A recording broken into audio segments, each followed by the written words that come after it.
Hello, I'm BJ at Seoul National University.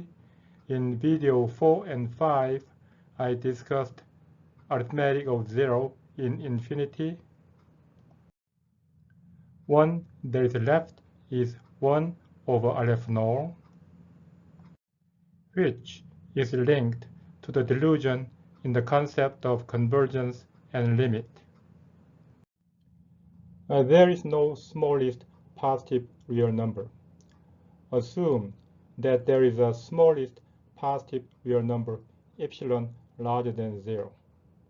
Then we can always contrive a smaller positive real number like epsilon 1, which is epsilon multiplied by 1 over 10.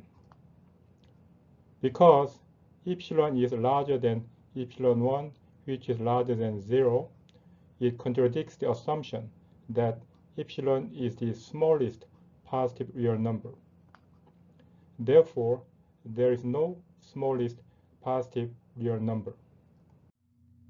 Now, let's consider the concept of infinitesimal.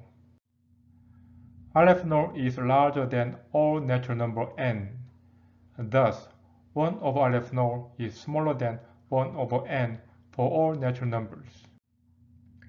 In the definition of convergence and limit fn is for natural numbers. Because infinity is not a natural number, n is not infinity. Thus, 1 over Aleph null, which is iota, is smaller than limit 1 over n.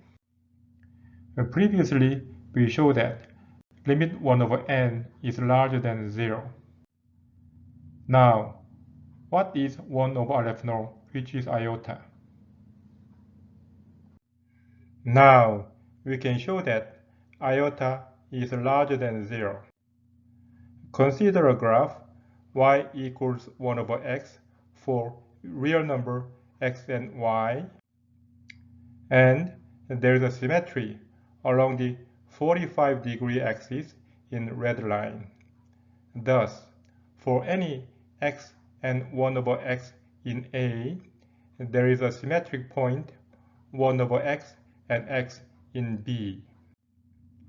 It is reasonable to assume that this symmetry extends into infinity.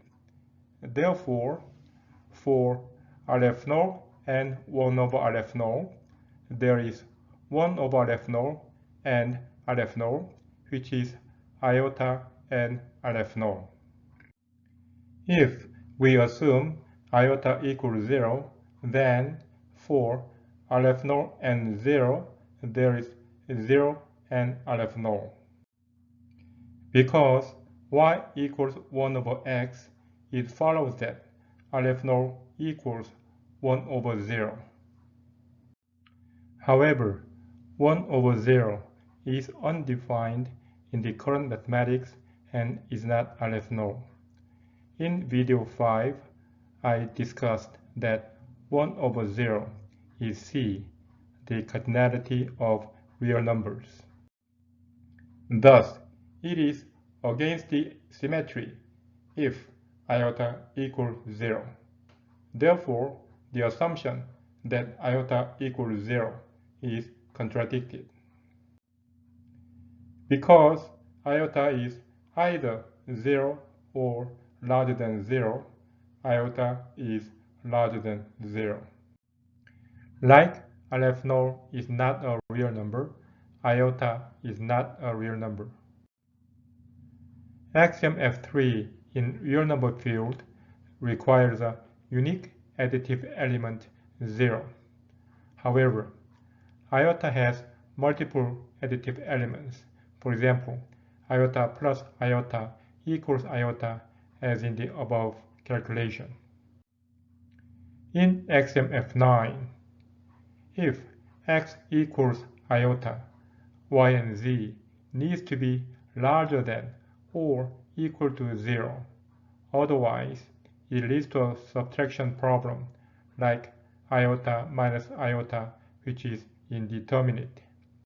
Therefore, iota is not a real number.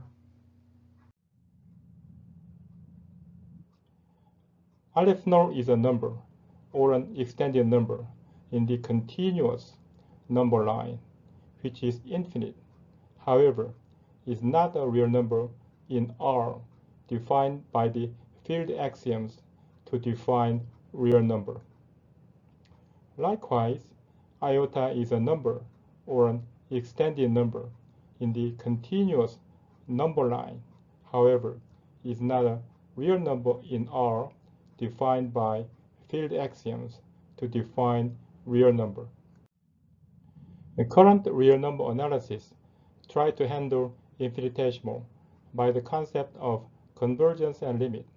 However, ended up making a mistake that limit 1 over n equals 0 by failing to consider a number smaller than any positive real number, even when the concept of a number larger than any real number is in the theory.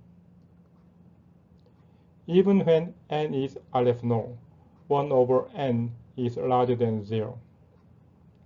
Because iota is not in real number and so small, this mistake will not be seen in real number, so that some mathematical calculation or proofs will appear to be correct, which will be seen in Cauchy completeness and invariance of dimension. In the previous 3 videos, I resolved all the troubles in arithmetic of 0 in infinity and presented a new proof that cardinality of real numbers is larger than that of natural numbers. In the next video, I'll discuss delusion in Cauchy completeness. Please send critical comments to this address. Thank you very much.